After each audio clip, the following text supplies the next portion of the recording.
Myself Yashashree Patil. Today I am presenting the presentation on foundation. What are the purpose of foundation, then function and its type. Foundation. In the language of civil engineers, the term foundation denotes structure at foundation level. The foundation or substructure is a lowermost portion of a building or any structure which is used to transfer different types of load acting on it to subsoil below which on which it rests. The foundation should be designed such that the soil below does not fail in shear and the settlement is within the safe limit. Then, what is the purpose of providing foundation? The very first is to anchor the structure deeply into the ground, increase its stability. The most crucial purpose of providing foundation is structural stability of foundation. Structural stability of the foundation determines the stability of a structure be constructed. To provide a level or a level surface for construction, a properly designed and constructed foundation provide even and as well as hard surface for construction of superstructure.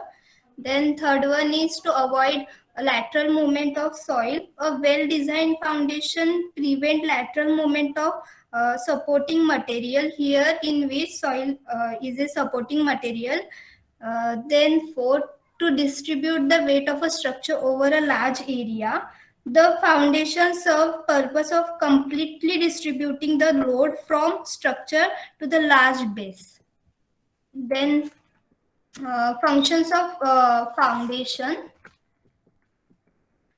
To reduce the load intensity, as we know that the foundation distribute the load of a structure over a large area, so the intensity of a load at a base reduces. Then second one is even distribution of load. Load distribution is carried out evenly, means foundation transfer non-uniform load uniformly to the substrata present below the foundation.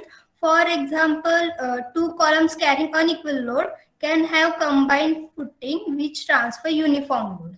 Then third one is provision of level surface. Foundation serves the function of providing level surface for construction of superstructure. Then fourth one is lateral stability. Foundation increase lateral stability against horizontal forces like earthquake, then wind, etc. Then fifth, safety against undermining. Scoring and undermining issue are solved by construction of foundation. Then classification of foundation. Foundation is classified into two types, that is shallow foundation and second one is deep foundation. If the width of a foundation is greater than depth, then we call it as a shallow foundation. And if the width of a foundation is smaller than depth, then we call it as a deep foundation. Shallow foundation is classified into 5 types, that is isolated, straight footing, strap footing, rough foundation, wall footing, and fifth one is combined footing. In deep foundation, there are 3 types of deep foundation: pile foundation, pier foundation, and caisson foundation. Then types of shallow foundation. First type of shallow foundation, that is isolated straight footing. The isolated foundation is used to support individual columns. In this foundation, footing are provided far away from each other. These foundation directly transfer the load from column to the subsoil present below the footing. Isolated mainly are classified into 3 types, that is simple or pad footing, strap footing, and slope footing. Then second type is combined footing, when individual footing has recommended 2 or more, 2 or in exceptional cases more than 2 columns. If 2 or more columns are supported in row and a common foundation is provided for them, then the footing is known as combined footing. This footing is recommended when the columns are close to each other, then the columns are close to the property line, or footing of two columns overlap each other. Combined footing mainly has two types, that is rectangular footing, and second one is trapezoidal footing. The next type of shallow foundation is cantilever or strap footing.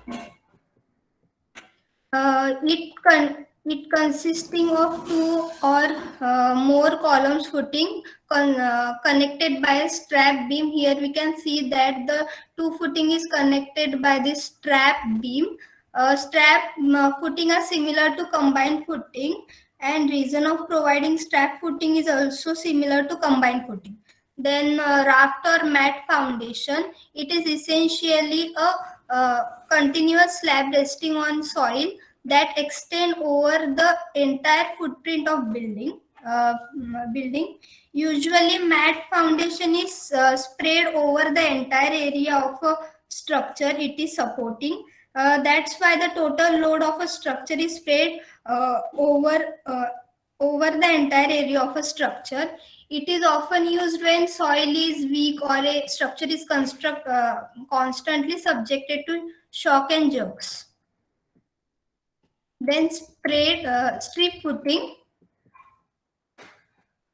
A strip footing is provided for a load-bearing wall or a row of a column which are so closely placed, or else their footing are overlap each other. The width of a foundation is generally 2 to 3 times of width of wall. Then grillage foundation. It is a special type of isolated footing generally provided for heavy loaded steel stanchion. Stanchion is nothing but the columns, and where bearing capacity of a soil is poor. A grillage foundation made of two or more more than two tire beam placed at right angle to distribute the load evenly over a large area. The depth of such foundation is limited to 1 to 1.5 meter. Then second type of foundation is dip foundation. It is placed at a greater depth below the ground surface and transfer structure load to earth at depth. This foundation placed at a greater depth where hard substrata is available. This foundation is recommended where poor soil condition at shallow depth, mainly classified into three types: pile, pier, and well foundation. The other option can be looked before going for a deep foundation, because we know that deep foundation is more expensive and complex as compared to shallow foundation. The other options are raft foundation and soil improvement, whether these options are economical than deep foundation or not. Then first type of deep foundation is pile foundation.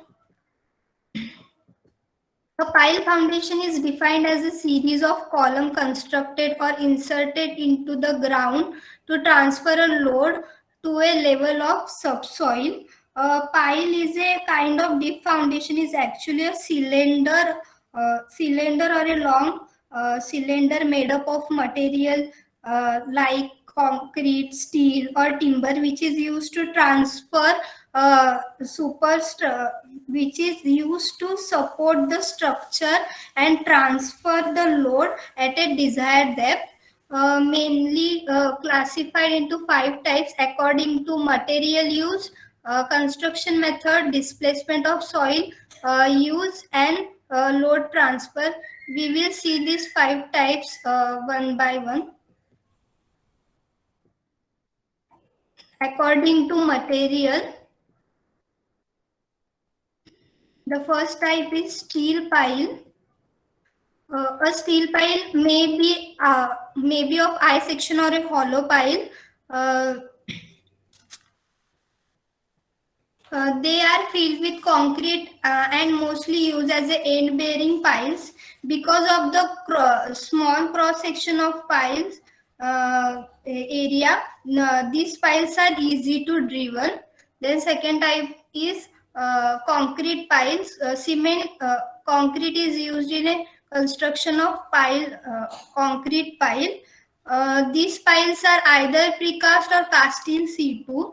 Precast means cast in factory, and cast in situ means prepared at site only. Then timber pile. This one, timber pile is a trunk of tree trimmed off branches to prevent the damage during drilling. Steel shoe and metal cap is provided. Metal cap is provided at the uh, metal cap is provided at the top of the pile, and steel shoe is provided at the bottom of the pile. Then composite pile. A composite pile is made up of two material. Here we can see that the lowermost portion is made up of steel H piles, and uppermost is constructed with precast concrete pile. But in this pile, it is difficult to provide the proper joint between material. These piles are generally not used in practices. Then according to construction method,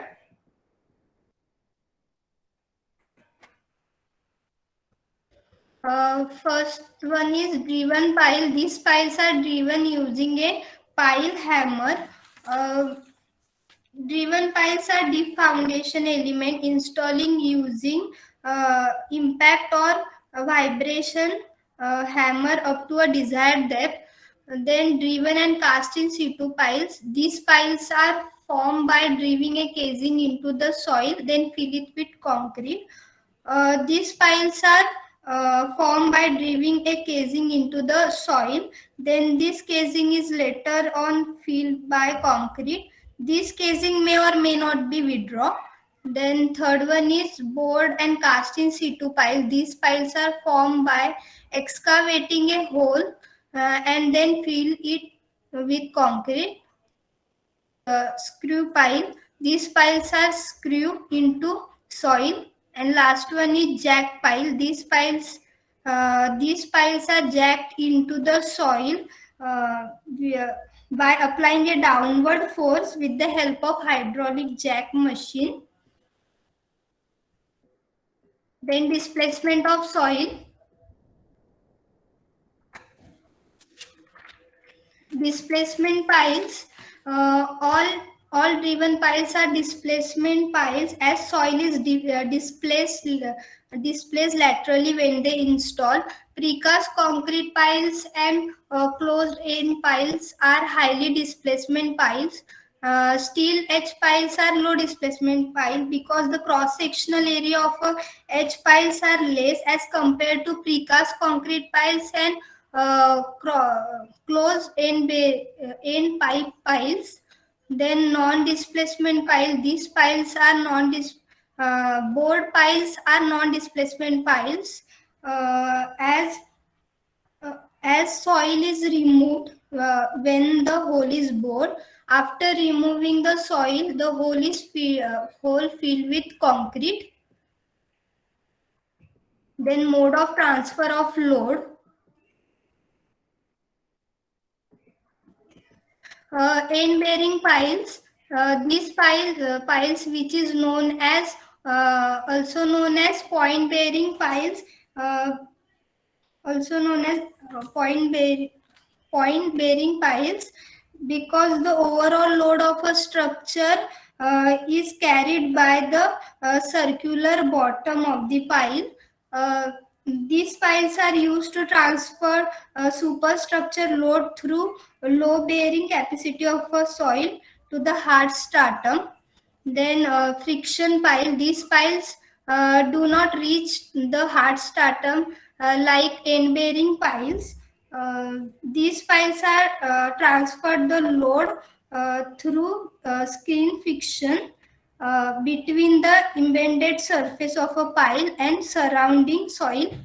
The ultimate load carried by piles is equal to the load carried by skin friction.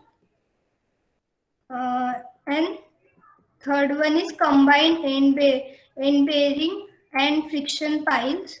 These piles transfer load by combination of bearing of a bottom of a pile and friction along the surface of the pile shaft. The ultimate load carried by piles is equal to the sum of load carried capacity by pile point and the load carried by skin friction. Thank you.